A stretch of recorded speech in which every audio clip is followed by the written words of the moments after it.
जय हिंद दोस्तों।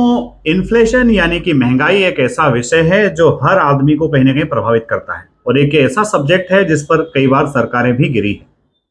वर्तमान में अगर देखा जाए तो देश में महंगाई की दर 6.8% है और इस 6.8% महंगाई में भी 9.9% जो रोल है वो कहीं ना कहीं कंज्यूमर फूड प्राइसेस का है। यानी कि मेन जो बर्डन आ रहा है व्यक्ति पर वो भोज्य पदार्थों की कीमत को लेकर के आ रहा है। सेंट्रल बैंक की तरफ से परमिशेबल लिमिट जो है वो कहीं ना कहीं 4% होती है और टॉलरेबल लिमिट जो होती है वो लगभग 6% तक होती है। यानी कि किसी भी डेवलपिंग इकोनॉमी में अगर 4% तक महंगाई है तो वो चलेगी और अगर ये 6% तक भी हो जाती है तो भी कोई प्रॉब्लम नहीं है। पर अगर महंगाई की दर 6% के ऊपर जाती है तो फिर सेंट्रल गवर्नमेंट या फिर सेंट्रल बैंक जो है उसे कुछ ना कुछ एक्शंस लेने होते हैं। तो वर्तमान में अगर देखा जाए तो दाल और रोटी की कीमतों की अगर हम बात करें यानी कि सीरियल और पल्सेस की, तो सीरियल का जो महंगाई दर है वो 11.9% है, वहीं पल्सेस का जो महंगाई दर है वो 13% के आसपास है। और ये दोनों वो चीजें हैं जो हर आदमी, गरीब से गरीब और अमीर से अमीर की थाली का एक इंपॉर्टेंट हिस्सा है। यानी कि गवर्नमेंट को निश्चित तौर पर वो प्रयास करने पड़ेंगे जिससे सीरियल्स और पल्सेस की कीमतें कम हो पाए। दोस्तों अगर हम ध्यान दें वेजिटेबल्स की कीमतों पर, जिसका एक इंडिकेटर टमाटर अभी थोड़े दिन पहले हमारे सामने आया था, तो एक समय था जब टमाटर की कीमत 130 रुपए पर किलो, उसके बाद फिर 40 रुपए पर किलो, परंतु वर्तमान में टमाटर की कीमत लगभग 20 रुपए पर किलो हो गई है। इससे समझ में आता है कि वेजिटेबल्स की कीमतों में तो गिरावट आ गई है, वेजिटेबल्स की कीमत अब काबू में है। वहीं देखा जाए तो सिर्फ दाल, रोटी और सब्जी के अलावा तीसरी इंपॉर्टेंट चीज होती है मिल्क और चौथी होती है ऑयल। तो बच्चों अगर हम देखें मिल्क की कीमतें भी पिछले साल की तुलना में इस साल काफी कम है और पिछले साल मिल्क की कीमतें ज्यादा होने की एक वजह थी क्योंकि कोरोना काल के बाद जो इकोनॉमिक लॉकडाउन लगा था जिसमें मिल्क प्रोड्यूसर्स को उतना अच्छा दाम नहीं मिल पाया था मिल्क का, उसकी वजह से कहीं ना कहीं उनके जो केटल थे वो अंडर फीडिंग रह गए थे, उन्होंने केटल्स को ठीक से खाना पानी नहीं दिया था इसलिए, और साथ ही साथ चूंकि मार्केट में डिमांड कम थी तो लोगों ने बहुत सारे केटल्स को बेच भी दिया था।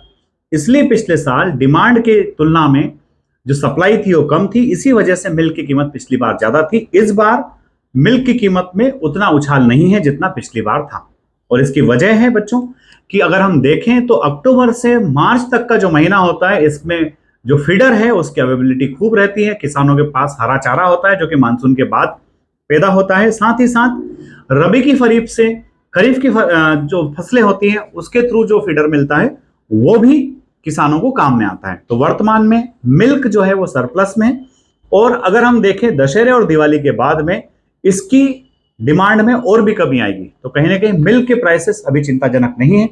अगली अगर हम बात करते हैं तो वो आती है एडिबल ऑयल की, जो कि किचन का एक इंपॉर्टेंट हिस्सा होता है।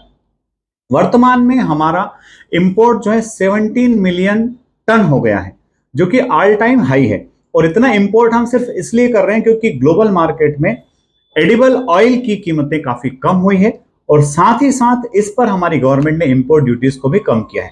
क्रूड एडिबल ऑयल 5.5% ड्यूटी लग रहा है और अगर हम रिफाइंड एडिबल ऑयल इंपोर्ट करते हैं तो उस पर 13.7% इंपोर्ट ड्यूटी लगता है। तो प्यारे बच्चों अगर देखा जाए तो ग्लोबल इंपोर्ट की वजह से कहीं ना कहीं एडिबल ऑयल की कीमतें भी फिलहाल काबू में नजर आ रही हैं, परंतु एक इसका जो विपरीत असर देखा जा रहा है वो फार्मर्स के ऊपर देखा जा रहा है क्योंकि मध्य प्रदेश, महाराष्ट्र और राजस्थान 3 ऐसे राज्य हैं जहां सोयाबीन की फसल बम्पर रूप से पैदा होती है। लगभग 11 मिलियन हेक्टेयर जमीन पर सोयाबीन की बुवाई होती है और इसमें मध्य प्रदेश और राजस्थान ऐसे राज्य हैं जिसमें बहुत ज्यादा मात्रा में सोयाबीन बोया भी जाता है और इन्हीं राज्यों में अभी चुनाव भी है। तो अगर चुनाव के दौरान इस बात पर ध्यान नहीं रखा जाएगा, चूंकि सोयाबीन अभी एमएसपी के नीचे बिक रहा है, अगर सोयाबीन एमएसपी के नीचे बिकेगा तो किसान नाराज हो सकता है। इसलिए कहीं ना कहीं ऑयल की कीमतें फिलहाल तो काबू में है, पर सरकार को वो प्रयत्न भी करना पड़ेंगे जिससे किसान को अपने मिल्क और सोयाबीन सीड्स का सही दाम मिल पाए। अगर वीडियो अच्छा लगा है तो इसको लाइक शेयर सब्सक्राइब करना ना भूलें। जय हिंद, जय भारत, इंकलाब जिंदाबाद, भारत माता की जय।